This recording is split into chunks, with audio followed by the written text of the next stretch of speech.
አበባ የህግ ጥሰት በሚፈጽሙ የህዝብ አመላላሽ አሽከርካሪዎች ላይ ቅጣት መወሰድ ተጀመረ። በከፍተኛ ደረጃ እየጨመረ የመጣውን የከተማውን የህዝብ እንቅስቃሴና የትራንስፖርት ፍላጎትን ለማመጣጠን መንግስት የተለያዩ የህዝብ ማመላለሻ አውቶቡሶችን በስፋት አሰማርቶ አገልግሎት እንዲሰጡ እያደረገ ይገኛል። ሆኖም ግን እነዚህን አውቶቡሶች የሚያሽከረክሩ ጥቂት አሽከርካሪዎች በሚፈጽሙት ያልተገባ ስነ ምግባር ጉድለትና የትራፊክ ህግ ጥሰት ምክንያት በከተማዋ የትራፊክ ፍሰት ላይ ከፍተኛ እንቅፋት እየፈጠረ ይገኛል። አሽከርካሪዎቹ ሌሎች ተሽከርካሪዎችን በመሸፈን የመስመር ቅድሚያ በመቀማትና ያልተገቡ የማቆም ድርጊቶችን በመፈጸም የመንገድ ላይ ደህንነት እያስተጓጎሉ እንደሆነ በርካታ አሽከርካሪዎች ቅሬታቸውን ሲገልጹ ቆይተዋል። ከነዚህም በተጨማሪም ኮድ 4 የመንግስት መስሪያ ቤት አሽከርካሪዎች የሚፈጽሙት ተመሳሳይ የህግ ጥሰት የቅሬታው ሌላኛው ገጽ ሆኖ ቀጥሏል። ይህንኑ ተከትሎ በቅርቡ አንድ አውቶቡስ አሽከርካሪ የፈጸመውን የመንገድ ላይ ጥሰት በማህበራዊ ትስስር ገጽ ላይ የተጋራውን ምስል ጥቆማ መነሻ በማድረግ በተደረገው ከፍተኛ ክትትል አሽከርካሪው ጥፋት ታይቶ ከስራ መታገድ እርምጃ መወሰዱን ባገኘነው መረጃ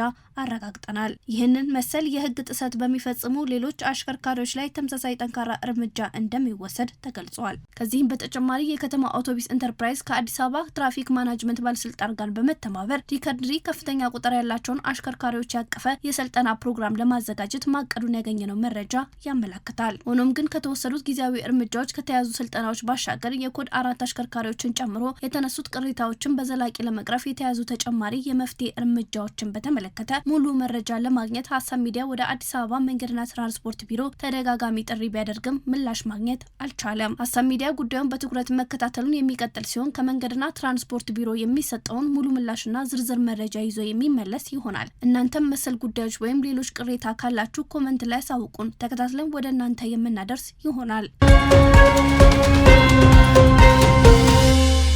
የኢትዮጵያ ኤሌክትሪክ አገልግሎት የአዲስ ኃይል ማስገቢያ የዱቤ ክፍያ ወለድን በሙሉ አነሳ። የኢትዮጵያ ኤሌክትሪክ አገልግሎት በአንድ ጊዜ ክፍያ ፈጽመው የኤሌክትሪክ ኃይል ማስገባት አቅም ላነሳቸው ዜጎች እፎይታ የሚሰጥ አዲስ ውሳኔ አስተላለፈ። የኢትዮጵያ ኤሌክትሪክ አገልግሎት አዲስ መስመር በዱቤ ለሚያስገቡ ደንበኞች ሲያስከፍል የነበረውን የወለድ መጠን ሙሉ በሙሉ ማንሳቱን አስታውቋል። የተቋሙ ዋና ስራ አስፈጻሚ ኢንጂነር ጌቱ ገረመው እንደገለጹት ቀደም ሲል ደንበኞች እስከ 24 ወራት በሚደርስ የዱቤ ክፍያ አገልግሎቱን ሲያገኙ ከ6 ወራት በላይ ቆይ ክፍያ ከ3 እስከ 9 በመቶ የሚደርስ ወለድ ይታሰብ እንደነበር አስታውሰው አሁን ላይ ይህ አሰራር በሙሉ መቅረቱ የተቋሙን አገልግሎት ህብረተሰቡ ዘንድ በቀላሉ ለማድረስ ትልቅ እድል እንደፈጠረ ገልጸዋል። ይህ አዲስ አሰራር ከሰኔ ወር 2018 ዓ.ም ጀምሮ ተግባራዊ መሆን በጀመረ በሁለት ሳምንት ውስጥ ብቻ 19231 አዳዲስ ደንበኞች የኤሌክትሪክ አየር ላይ ተጠቃሚ መሆን ችለዋል። 693 ሚሊዮን ብር ግምታዊ ዋጋ ያላቸው የኮንትሮባንድ እቃዎች ተያዙ። የጉምሩክ ኮሚሽን ባደረገው ክትትል 693 ሚሊዮን ብር ግምታዊ ዋጋ ያላቸውን የኮንትሮባንድ እቃዎች መያዙን ገለጸ።